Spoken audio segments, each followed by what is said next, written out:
दोस्तों नमस्कार, ये है मार्गदर्शन फॉर सिविल सर्विसेज। मैं अनुराग चौधरी। दोस्तों, नागरिक शास्त्र अथवा राजनीति विज्ञान विषय से आयोजित परीक्षाओं के लिए महत्वपूर्ण प्रश्नों के रिवीजन के क्रम में इस वीडियो में प्रस्तुत है तुलनात्मक राजनीति यानी कंपेरेटिव पॉलिटिक्स से संबंधित महत्वपूर्ण प्रश्न, जो आपके आगामी परीक्षाओं जैसे TGT, PGT, ELT grade, government inter college प्रवक्ता, गवर्नमेंट डिग्री कॉलेज, उच्चतर शिक्षा असिस्टेंट प्रोफेसर, केंद्रीय विद्यालय संगठन और नेट जेआरएफ आदि परीक्षाओं के लिए बहुत ही उपयोगी हैं। इसमें हम तुलनात्मक राजनीति से संबंधित उन महत्वपूर्ण प्रश्नों को कवर करेंगे जो परीक्षाओं की दृष्टि से बेहद महत्वपूर्ण हैं और इनके आगामी परीक्षाओं में बार बार पूछे जाने की संभावना है। तो देखिए, सबसे पहला प्रश्न है आज की वीडियो का, किस विचारक ने संरचनात्मक रूपरेखा दृष्टिकोण यानी स्ट्रक्चरल फ्रेमवर्क अप्रोच दिया है। तो सही उत्तर क्या हो जाएगा, आप जान लीजिए, ग्रेबियल आमंड। यहाँ पर इस विचारक का नाम है ग्रेबियल आमंड। बहुत ही महत्वपूर्ण प्रश्न है, आप जान लीजिए ग्रेबियल आमंड, गैब्रियल आमंड। दोस्तों यहाँ पर देखिए, गैब्रियल आमंड ये एक अमेरिकी राजनीतिक वैज्ञानिक थे।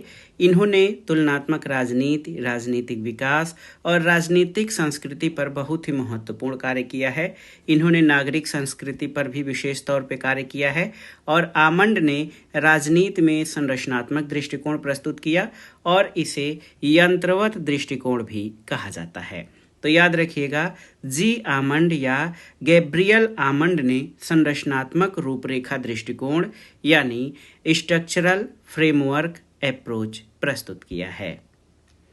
अगले प्रश्न पर आते हैं। महत्वपूर्ण प्रश्न है कि डेविड ईस्टन की राजनीतिक प्रणाली की दृढ़ता की अवधारणा मूलतः किस विज्ञान से ली गई है या किस विषय से ली गई है। बहुत ही महत्वपूर्ण प्रश्न है। तो याद रखिएगा, डेविड ईस्टन की राजनीतिक प्रणाली की दृढ़ता की अवधारणा मूल रूप से जैविक विज्ञान से ली गई है। जैविक विज्ञान यानी जिसमें जीव और जीवधारियों का अध्ययन किया जाता है। आप जानते भी हैं, डेविड ईस्टन की पुस्तक है political system and inquiry into the state of political science में इन्होंने अपना सिस्टम अप्रोच यानी प्रणाली दृष्टिकोण प्रस्तुत किया है। डेविड ईस्टन ने ऐसे सिद्धांत का निर्माण करना चाहा जिसमें सभी सामाजिक विज्ञान समा जाएं और आप जान लीजिए कि डेविड ईस्टन ने प्रणाली विश्लेषण की दृढ़ता की अवधारणा मूल रूप से जैविक विज्ञान से ली है। जिस प्रकार मानव शरीर की जो विशेषता है वही विशेषता प्रणाली विश्लेषण की है। जैसे मानव शरीर के सभी अंग एक दूसरे से जुड़े होते हैं, वैसे ही इनका मानना है कि समाज की सभी संस्थाएं एक दूसरे से जुड़ी हैं। मानव शरीर के अंग जिस तरह से एक दूसरे पर आश्रित होते हैं, वैसे ही प्रणाली विश्लेषण में विभिन्न संस्थाएं यानी कार्यपालिका, विधायिका, न्यायपालिका एक दूसरे पर आश्रित हैं और जिस प्रकार मानव शरीर के अंग एक दूसरे से क्रिया करते हैं, वैसे ही राजनीतिक प्रणाली में परस्पर क्रिया होती है। तो याद रखिएगा, डेविड ईस्टन की जो राजनीतिक प्रणाली की दृढ़ता की अवधारणा है, ये मूलतः जैविक विज्ञान से ली गई है। अगले प्रश्न पर आते हैं। ये इसी प्रश्न से जुड़ा हुआ है। इसमें पूछा गया है कि डेविड ईस्टन का वैचारिक ढांचा कितने चरणों में विकसित हुआ है, आपको बताना है। तो सही उत्तर है, डेविड ईस्टन का वैचारिक ढांचा कुल 3 चरणों में विकसित हुआ है। आप याद रखिएगा, डेविड ईस्टन का वैचारिक ढांचा कुल 3 चरणों में विकसित हुआ है। इसमें क्या क्या चीज़ें शामिल हैं? इसमें राजनीतिक व्यवस्था में निवेश शामिल है। फिर दूसरा जो चरण है, मांगों का रूपांतरण। याद रखिएगा, ये टर्म भी याद रखिएगा, मांगों का रूपांतरण। और तीसरा जो है राजनीतिक व्यवस्था के निर्गत। तो ये 3 चरण हैं डेविड ईस्टन के वैचारिक ढांचा में। दोस्तों, डेविड ईस्टन के अनुसार राजनीतिक व्यवस्था के अंतर्गत जो आगत निर्गत कार्य हैं, उनका संबंध अधिकारी वर्ग, शासन तंत्र और राजनीतिक समुदाय से होता है और ईस्टन के व्यवस्था सिद्धांत में निवेश, मांगे और निर्गत के आधार पर पर्यावरण में अंतःक्रिया होती है। तो याद रखिएगा, डेविड ईस्टन का वैचारिक ढांचा तीन चरणों में विकसित हुआ है: निवेश, मांगे और निर्गत। अब आते हैं अगले प्रश्न पर। किस विचारक ने चार्ल्स मेरियम को राजनीति के लिए मनोविज्ञान के महत्व को समझने वाले राजनैतिक वैज्ञानिकों में प्रथम माना है? बहुत ही महत्वपूर्ण प्रश्न है दोस्तों ये आप सभी के लिए। किसने चार्ल्स मेरियम को राजनीति के लिए मनोविज्ञान के महत्व को समझने वाले राजनीतिक वैज्ञानिकों में प्रथम माना है? तो ये विचारक हैं हेराल्ड लासवेल। हेराल्ड लासवेल ने दोस्तों चार्ल्स मेरियम को राजनीति में जो मनोवैज्ञानिक महत्व है उसके लिए प्रथम राजनैतिक वैज्ञानिक माना है। चार्ल्स मेरियम जो हैं ये बहुत ही महत्वपूर्ण विचारक हैं। लासवेल जो है चार्ल्स मेरियम जो कि शिकागो संप्रदाय से संबंधित थे, उनके शिष्य थे, जो पुरातन राजनीति सिद्धांत के समक्ष एक गंभीर चुनौती प्रस्तुत करता है। तो याद रखिएगा, हेराल्ड लासवेल ने चार्ल्स मेरियम को राजनीति के लिए मनोविज्ञान के महत्व को समझने वाले राजनैतिक वैज्ञानिकों में प्रथम माना है। एक महत्वपूर्ण पुस्तक के बारे में यहाँ पर आपसे पूछा गया है। देखिए, बहुत ही महत्वपूर्ण पुस्तक है political order in changing societies. Political order in changing societies के लेखक कौन हैं? बहुत सारे हमारे साथी जानते भी होंगे। इसके लेखक हैं Samuel P Huntington. Samuel P Huntington ये political order in changing societies के लेखक हैं। दोस्तों बहुत ही महत्वपूर्ण पुस्तक है ये पुस्तक जो है ये आपकी बहुत ही महत्वपूर्ण पुस्तक है। इसमें आपसे पूछा गया है कि political order in changing societies के लेखक कौन हैं? तो Samuel P Huntington political order in changing societies के लेखक हैं। इसके अलावा क्लैश ऑफ सिविलाइजेशन यानी सभ्यताओं में संघर्ष या सभ्यताओं का टकराव सैमुअल पी हंटिंगटन की सर्वाधिक चर्चित रचना है। आइए अगले प्रश्न पर आते हैं। आमंड और पावेल के अनुसार राजनीतिक संस्कृति के कौन से घटक हैं या संघटक हैं? बहुत ही महत्वपूर्ण प्रश्न है। आमंड और पावेल के अनुसार दोस्तों राजनीतिक संस्कृति के कौन से घटक हैं? तो यहाँ पर आप देखिए जो संघटक हैं उसमें कौन कौन सी चीज़ें शामिल हैं। देखिए, नोट कर दे रहा हूँ। आनुभविक आस्था और विश्वास, आनुभविक आस्था और विश्वास। दूसरा, मूल्य अभिविन्यास।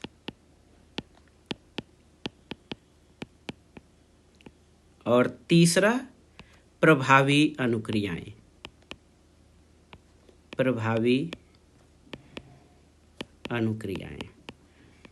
तो याद रखिएगा, आमंड और पावेल के लिए राजनीतिक संस्कृति के तीन मुख्य घटक हैं: आनुभविक आस्था और विश्वास, मूल्य अभिविन्यास और प्रभावी अनुक्रियाएं। तो ये तीन जो हैं आमंड और पावेल के अनुसार राजनीतिक संस्कृति के महत्वपूर्ण घटक हैं। अगले प्रश्न पर आते हैं। ये भी बहुत ही महत्वपूर्ण प्रश्न है आपके लिए। संरचनात्मक कार्यात्मक दृष्टिकोण राजनीतिक प्रणाली को किस रूप में देखता है? देखिए, बहुत ही महत्वपूर्ण प्रश्न है।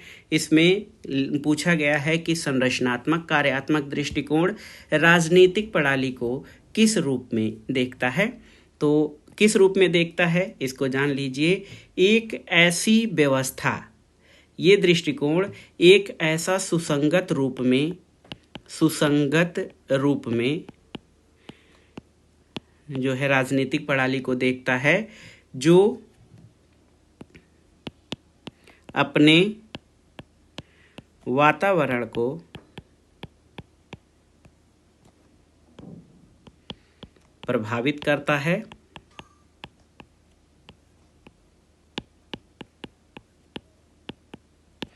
और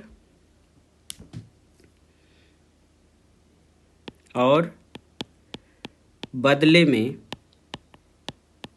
प्रभावित होता है।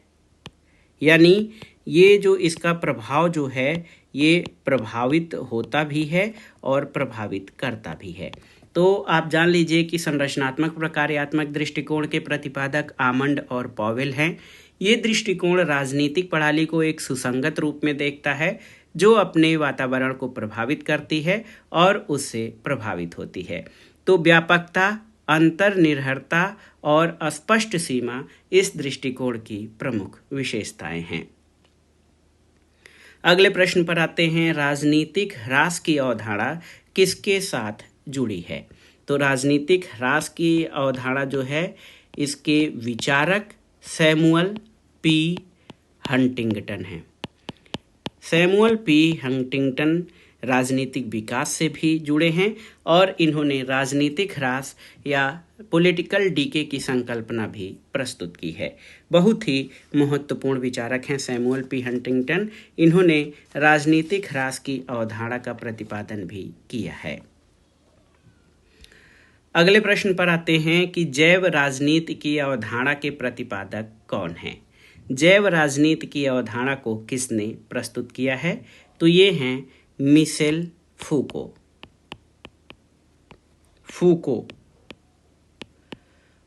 फूको जो हैं ये उत्तर आधुनिकतावादी विचारक हैं।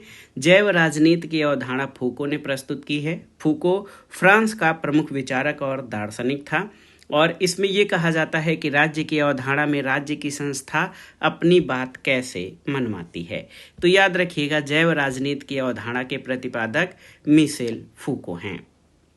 अभी अभी हमने पढ़ा भी है क्लैश ऑफ सिविलाइजेशन या सभ्यताओं के टकराव की अवधारणा किसके द्वारा प्रस्तुत की गई है? तो सभ्यताओं के टकराव का विचार सबसे पहले हंटिंगटन यानी सैमुअल पी हंटिंगटन के द्वारा प्रस्तुत किया गया है, याद रखिएगा। एक और महत्वपूर्ण प्रश्न है आप सभी के लिए, कार्ल डायच या कहीं कहीं पर कार्ल ड्यूश आता है। तो इसमें पूछा गया है आपसे कि कार्ल डायच ने संचार सिद्धांत को किस मॉडल से ग्रहण किया है? तो सही उत्तर है सूचना और साइबरनेटिक्स मॉडल। सूचना और साइबरनेटिक्स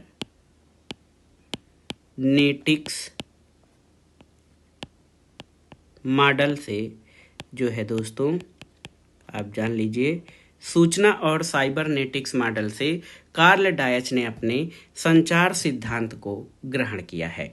राजनीति विज्ञान और अंतर्राष्ट्रीय राजनीति में संचार सिद्धांत लागू करने का श्रेय प्रोफेसर कार्ल डायच को है। डायच की पुस्तक है द नर्व्स ऑफ गवर्नमेंट। ये बहुत ही महत्वपूर्ण रचना है। तो याद रखिएगा कार्ल डायच ने संचार सिद्धांत को सूचना और साइबरनेटिक्स मॉडल से ग्रहण किया है। अगला प्रश्न बहुत ही महत्वपूर्ण है। देखिए, पॉवेल यानी आमंड पॉवेल के जो साथी हैं, पॉवेल के अनुसार जो है राष्ट्र की राजनीतिक संस्कृति के 3 स्तर कौन कौन से हैं? बहुत ही महत्वपूर्ण प्रश्न है दोस्तों। यहाँ पर आपसे पूछा गया है कि पॉवेल के अनुसार जो है किसी राष्ट्र की राजनीतिक संस्कृति के 3 स्तरों पर आंका जा सकता है। ये 3 स्तर कौन कौन से हैं? तो ये 3 स्तर नोट करिएगा। राजनीतिक व्यवस्था स्तर, राजनीतिक व्यवस्था स्तर, दूसरा है प्रक्रिया स्तर,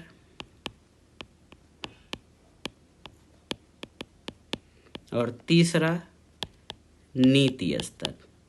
तो ये याद कर लीजिएगा आप। पॉवेल के अनुसार दोस्तों राष्ट्र की राजनीतिक संस्कृति को 3 स्तरों पर आंका जा सकता है, राजनीतिक व्यवस्था स्तर, प्रक्रिया स्तर और नीति स्तर। एक और महत्वपूर्ण प्रश्न है, बार बार परीक्षाओं में पूछा जाता है। इस विचारक का नाम जल्दी नहीं आता है लेकिन आपको याद करना पड़ेगा परीक्षाओं के लिए। इसमें आपसे पूछा गया है कि किस विचारक ने तुलनात्मक राजनीति की परिभाषा दल, हितों और नेतृत्व संरचना से मुख्य रूप से संबंधित होने के रूप में दी है। तो ये विचारक हैं राय सी मैक्रिडिस। राय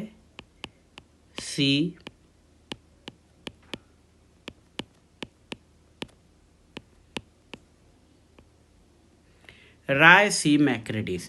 दोस्तों, तुलनात्मक राजनीति के महत्वपूर्ण विचारक राय सी मैक्रेडिस और वार्ड ने तुलनात्मक राजनीति की परिभाषा दल हित और नेतृत्व संरचना से संबंधित करके दिया है। अगला प्रश्न है कि सैमुअल पी हंटिंगटन, देखिए बहुत ही महत्वपूर्ण प्रश्न है कि सैमुअल पी हंटिंगटन ने जो अपना विकास, राजनीतिक विकास का जो विश्लेषण किया है, उसमें उन्होंने एक टर्म लोकतंत्रीकरण की लहर के रूप में दिया है। तो सैमुअल पी हंटिंगटन ने लोकतंत्रीकरण की लहर विश्लेषण में भारत को कहाँ स्थित माना है? इसमें आपसे पूछा जाता है पहले लहर में, दूसरे लहर में, तृतीय लहर में या चतुर्थ लहर में। तो सही उत्तर आपका हो जाएगा सैमुअल पी हंटिंगटन के लोकतंत्रीकरण की लहर में भारत जो है ये द्वितीय लहर में आता है, सेकेंड वेव में। कैसे द्वितीय लहर में? तो जब हंटिंगटन लोकतंत्रीकरण की लहर का विश्लेषण करते हैं तो जो पहला लहर है ये 1892 से 1942 तक मानते हैं। द्वितीय लहर या सेकेंड वेव जो है ये 1960 के दशक तक जारी रही है, 1942 से 1960 के दशक तक। और जो थर्ड वेव है या तीसरी लहर की शुरुआत ये 1974 में हुई है।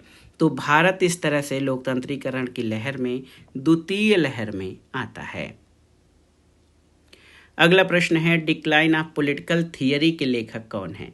किस विचारक की कृति है डिक्लाइन ऑफ पॉलिटिकल थियरी? महत्वपूर्ण प्रश्न है। डिक्लाइन ऑफ पॉलिटिकल थियरी यानी राजनीतिक सिद्धांत का पतन। तो डिक्लाइन ऑफ पॉलिटिकल थियरी जो है इसके लेखक अल्फ्रेड कोबेन हैं। कहीं कहीं इनको ऐसे कोबा भी आता है, अल्फ्रेड कोबा, तो कोबन को कोबा हो जाता है। अल्फ्रेड कोबेन दोस्तों डिक्लाइन ऑफ पॉलिटिकल थियरी के लेखक हैं। इसमें उन्होंने राजनीतिक सिद्धांत के पतन की बात की है और कहा है कि तथ्यों पर अत्यधिक जोर और तथ्यों की सिद्धांत से असंबद्धता और जो है न्यूनकारी व्याख्या या वैचारिक अपचयवाद के परिणाम स्वरूप राजनीतिक सिद्धांत ये पतन की ओर उन्मुख है। तो याद रखिएगा डिक्लाइन ऑफ पॉलिटिकल थियरी के लेखक अल्फ्रेड कोबेन हैं। एक और प्रश्न है कि दोस्तों डेविड एप्टर का नाम किस अवधारणा से जुड़ा हुआ है? तो याद रखिएगा डेविड एप्टर का नाम राजनीतिक आधुनिकीकरण यानी पॉलिटिकल मॉडर्नाइजेशन की अवधारणा से जुड़ा हुआ है। डेविड एप्टर जो है राजनीतिक आधुनिकीकरण से संबंधित विचारक हैं और राजनीतिक आधुनिकीकरण का जिक्र डेविड एप्टर द्वारा अपनी पुस्तक द पॉलिटिक्स ऑफ मॉडर्नाइजेशन में किया गया है। इसका अर्थ है कि परंपरागत समाज का राजनीतिक सामाजिकरण और राजनीतिक संस्कृति में विकास से आधुनिक विशेषता रूपी समाज की ओर जाना है। पहले जो आधुनिकीकरण था ये यूरोपीय देशों से जुड़ी थी, बाद में इसे एशिया, अफ्रीका और लैटिन अमेरिकी देशों तक विस्तारित किया गया।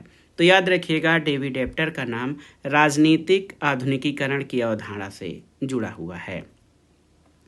अगले प्रश्न पर आते हैं, संचार सिद्धांत का जनक कौन है? तो बहुत ही महत्वपूर्ण प्रश्न है, अभी अभी हमने इनके बारे में चर्चा की है। Karl Deutsche. दोस्तों याद रखिएगा कार्ल डायच संचार सिद्धांत के जनक हैं। इस सिद्धांत में ये माना जाता है कि सूचनाओं के आदान प्रदान में जो संचार के साधन हैं उनका प्रयोग और उसके माध्यम से संचार को प्रभावी बनाने पर इसमें बल दिया जाता है और संचार किसी भी संगठन के उद्देश्यों की प्राप्ति का महत्वपूर्ण अवयव है। कार्ल डायच की पुस्तक है the nerves of government, the nerves of government.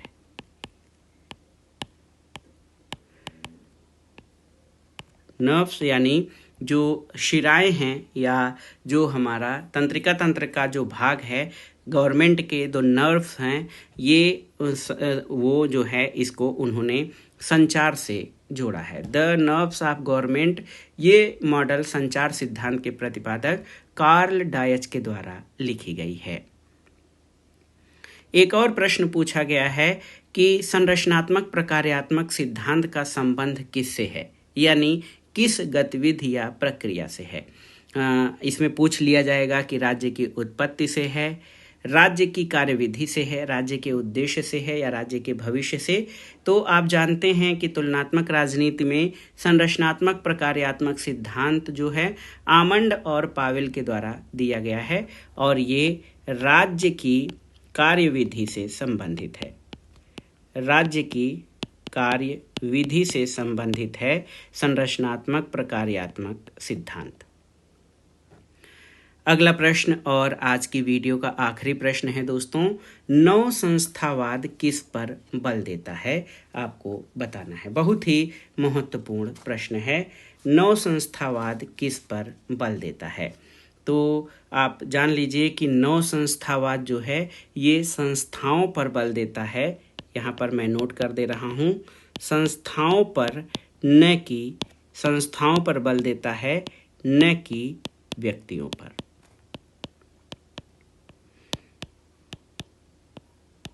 और संस्थावाद किस पर बल देता था, तो याद रखिएगा, संस्थावाद व्यक्ति और समाज कल्याण के लिए तथा शांति कायम रखने के लिए व्यक्तियों पर बल देता था। जो संस्थावाद या इंस्टीट्यूशनलिज्म था ये व्यक्ति और समाज कल्याण के लिए तथा शांति कायम करने के लिए व्यक्तियों पर विशेष बल देता था। नव संस्थावाद जो है, नव संस्थावाद ये आप जान लीजिए कि ये संस्थाओं पर बल देता है, न कि व्यक्तियों पर। तो दोस्तों ये था आज का वीडियो। नागरिक शास्त्र अथवा राजनीति विज्ञान से आयोजित परीक्षाओं के लिए तुलनात्मक राजनीति यानी कंपैरेटिव पॉलिटिक्स से संबंधित महत्वपूर्ण प्रश्नों का भाग 2, जो आपके आगामी परीक्षाओं के लिए बहुत ही उपयोगी है। आप इन प्रश्नों को अच्छे से तैयार कर लीजिए। दोस्तों वीडियो आपको कैसा लगा हमें कमेंट बॉक्स में ज़रूर बताइएगा। वीडियो को लाइक करें, शेयर करें और इस चैनल मार्गदर्शन फॉर सिविल सर्विसेज को सब्सक्राइब करें। वीडियो देखने के लिए धन्यवाद दोस्तों, नमस्कार।